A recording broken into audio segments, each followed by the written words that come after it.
Does it look good?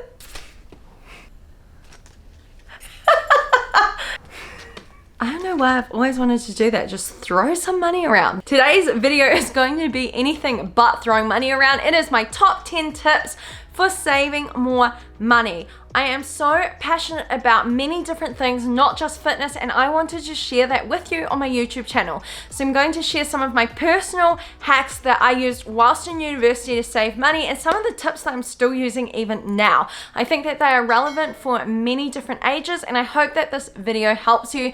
And as always, if it does, please remember to like, comment, subscribe, and smile. Before I get started on my top 10 tips to help you save more money, I also wanted to share some stats with you which kind of highlight how important this video and these tips are. So in America, it was found that 69% of adults have less than $1,000 of savings. And then in New Zealand, a survey taken of over 2,000 people earlier this year was showing that a third of them would not be able to pay their bills, their mortgage, and their rent outside of a month if they lost their job.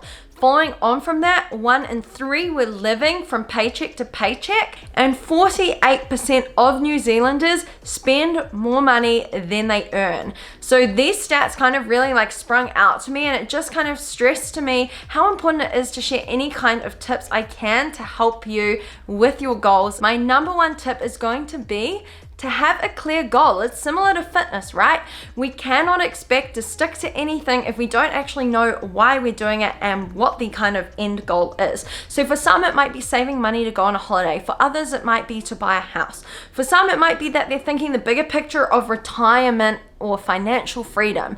So whatever it is, make sure that you have a clear idea of your goal written down so that you can kind of refer back to that when you're feeling a little bit tempted by other things that pop up in life. Number 2, know and track where your money goes. So I like to personally brainstorm on a piece of paper or like in my diary the different areas of expenses. So it might be things like health, so gym, health insurance, it might be food, so groceries, eating out, coffees, whatever it is that you're spending money on. You want to know where you're actually spending your money. So you could either do it in a brainstorm form like this. The categories might be things like transport, whether you're using bus or a car, kids, daily spending, shopping, personal care, so haircuts, nails, eyelash extensions, whatever it is you're spending money on. We want to actually know what you're spending it on and how much you're spending each month. If you're not someone that likes to write on paper like I am, your bank might actually have an app that you could look into using, or if it doesn't have one, that's okay. There are also free apps online. So I had a quick Google for you to save you some time,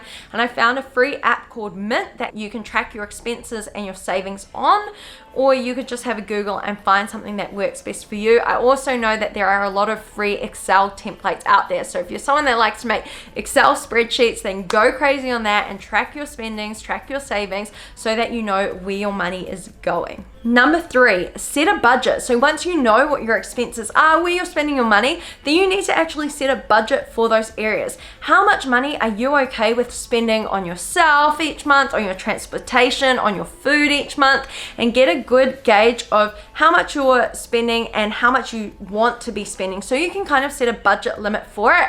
And then of course you actually have to stick to that budget. So there's no point saying, you know what, I'm only going to spend $100 on my groceries this week, and then every single week you are spending like $120 to $150, whatever you know your limit is. You need to actually stick to it. So having a plan in place to stick to that budget is going to be a good idea. So a goal without a plan is just a wish. So just like anything, fitness goals or job promotions and things, we actually want to get a plan in place and then stick to it. By looking at your expenses and tracking them, and then also creating a budget, it can allow you to see where you're spending money that you really don't need to be. So for example, if you have an Apple TV, a Neon, and a Netflix subscription, maybe you want to cut those back to just one. I'm not going to say go and cut out, you know, your $14 Netflix subscription, because I personally have Netflix and I get enjoyment from that. To me, that is a like affordable thing that I can have each month, and it's not something I feel I need to cut out of my life. life, but of course for others it might be a waste of money, especially if you're not using it. So by doing this, it really allows you to see where you're wasting money. For example, many people will eat their lunches out, or they'll buy coffees out each day. If you buy a $4 coffee out Monday through till Friday for say 52 weeks a year, this is just, I'm averaging it out, you are spending over $1,000 on coffee in a year. Like, why don't you instead buy sachets that you can get in the supermarket, bulk buy them, and then make a coffee at home before you go to work and take it in like a keep cup or something. Or of course you could just get a coffee machine and then make coffee at home each day if you are a coffee snob. I don't know, I'm not really a big fan of coffee, but these are just little things that all add up over time. So buying a $12 lunch out, or even some lunches out if you're using Uber Eats and things like that, can add up to like $20 a day, and that is just a waste of money if you are looking to save more money and cut back on your expenses. Number 4, something is always better than nothing. Every little bit counts when it comes to saving money. I have been saving money since I was about 12 years old. Anytime I'd have pocket money, I'd always just squirrel it away, and it does really add up. So even though you might not have like your dream job, or you might not have kind of the amount of money that you want coming in, you can still save money. Even if it's $5 a week, $10 a week, every little bit will add up. Even just the coins you get back in change when you're shopping can really be saved in like a piggy bank or something, so that you can access it later on when you need it. However, when it comes to savings, if you are anything like some of my friends, they'll tell me that they're saving money, but whenever they want something, they're continuously reaching into the savings, which defeats the point of having a savings account. So if you are someone that has a debit card linked to your savings, I highly suggest that you make a new account without a debit card, so that it can kind of prevent you from doing impulse shopping.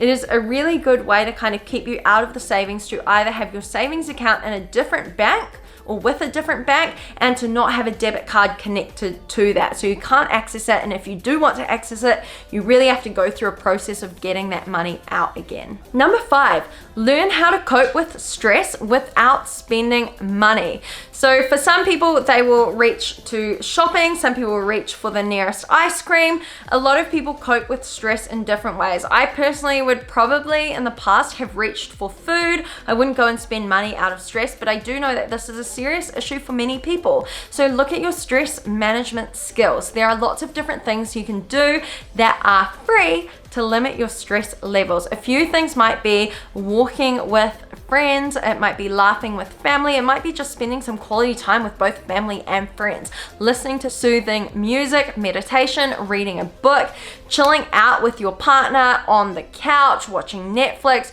whatever it is that helps you calm down, that is free, is so much better for your mental and your physical health than spending money. I personally really like to journal when I'm feeling stressed. So journaling, or just having some cuddle time with Ross, watching something on Netflix, is really a good way for me to wind down and chill out a little bit. Also, finding the root issue of the stress. So is it work that's stressing you out? Is it your relationship? Is it a fight you had with a friend?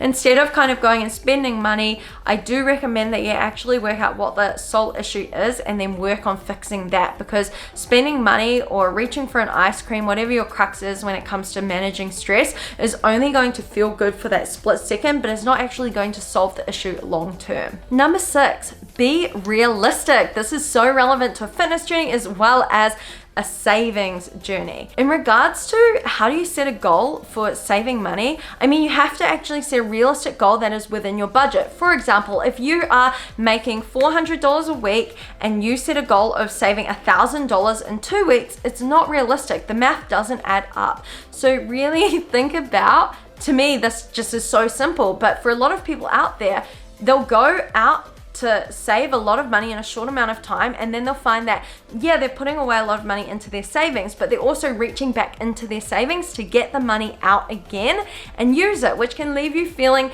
demotivated, feeling like a failure, and feeling like you're just not able to save any money at all, when in reality you are able to save money, but you just need to be realistic about how much you can save and what the time frame's going to be.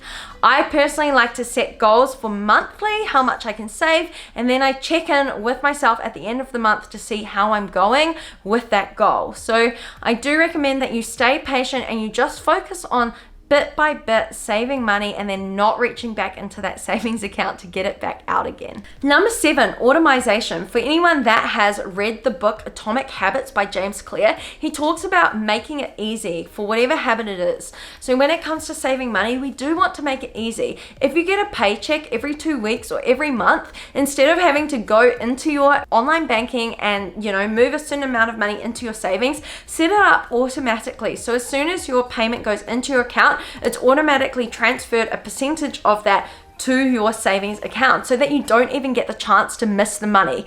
Because if you're anything like me, sometimes if I get paid, I will miss the money if I'm moving it away. So I would rather just have that every month X amount of money is going into my long-term investments or my savings account, so that I don't even have time to see it and I don't even think about it. I just know that it's already gone, it's saved away, and it keeps it nice, simple, and easy for me. Number 8, don't spend unnecessarily. This is something that I will always stick to doing, even if I have crazy amounts of money.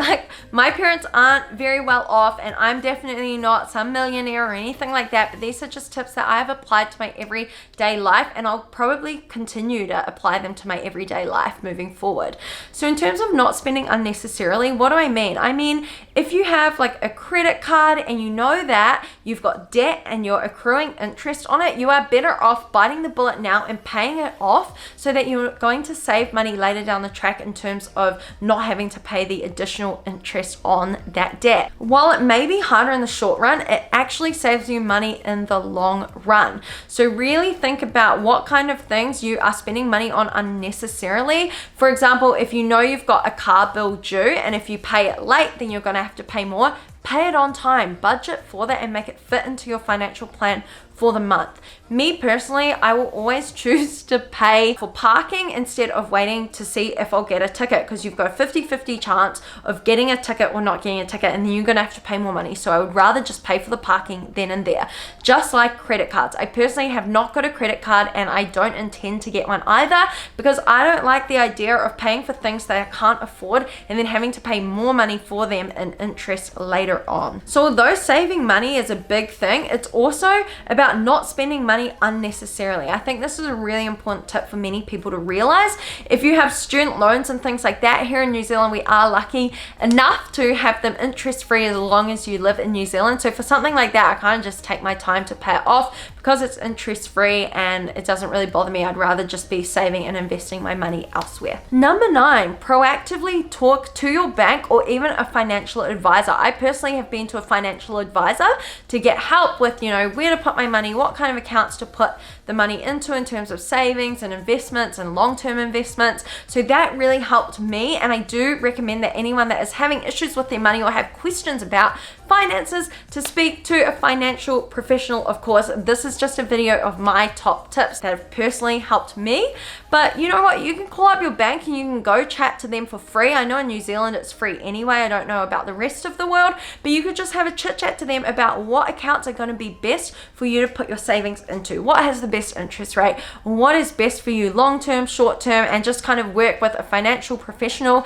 to really help advise you on what is best for you and your goals. Number 10, start now. This is so relevant to so many different things in life. When it comes to people's goals, they'll set these goals, but then they never even start. They're too busy looking for the best way to get fit, the best way to save the most money, the fastest way to get rich, the fastest way to lose weight. And they're too busy looking online that they actually never even start. And the best thing you can do for yourself is to start right now with what you've got. So what if you don't have your dream job right now? You're not making crazy amounts of money. Doesn't mean that, you can't cut back on your expenses here and there in order to save some money. It might be that, you're going to have to cut back on your Netflix subscription. It might be that you're going to cut your coffees back from 5 a week to 1 a week, to eating lunch out to meal prep. There are lots of different ways for you to save money, and if you do want me to actually do videos on how I save money in different ways that you can save money in your everyday life, then I'm more than happy to do that. I'm super passionate about this topic, and I think it's very relevant for many people around the world. So let me know in the comments if you want that. But for now, it is time for me to go through my personal hacks. These are the things that I did in university and that I continue to do now to save money in all areas of my life. So on food, when it comes to shopping and my shopping at the supermarket, I actually make sure that I have a shopping list. So I look in my fridge, I look in my freezer, and I look in the pantry at what I actually need so that I go into the supermarket with a list, with a plan, and I don't get distracted by every kind of sign in the supermarket and every kind of yummy food I want to eat.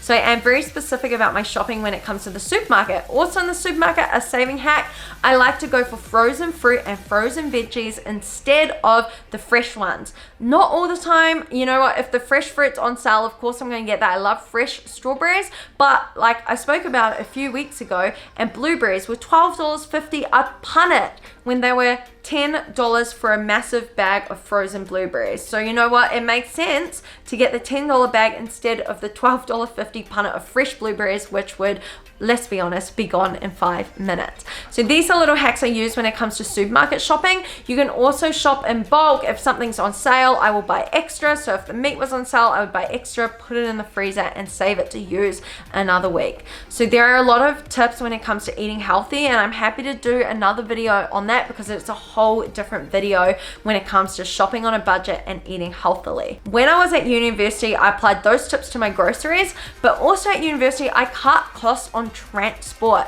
So I never had a car all through university, or if you're in America, it's called college. I rode my bike everywhere, or I walked. There was no Uber when I was in university, so I would walk everywhere, or of course ride my bike. And this saved me, I honestly, I think it saved me thousands of dollars over the 4 years that I was studying accounting at university. Waiting before you buy something, I've done this all throughout my life.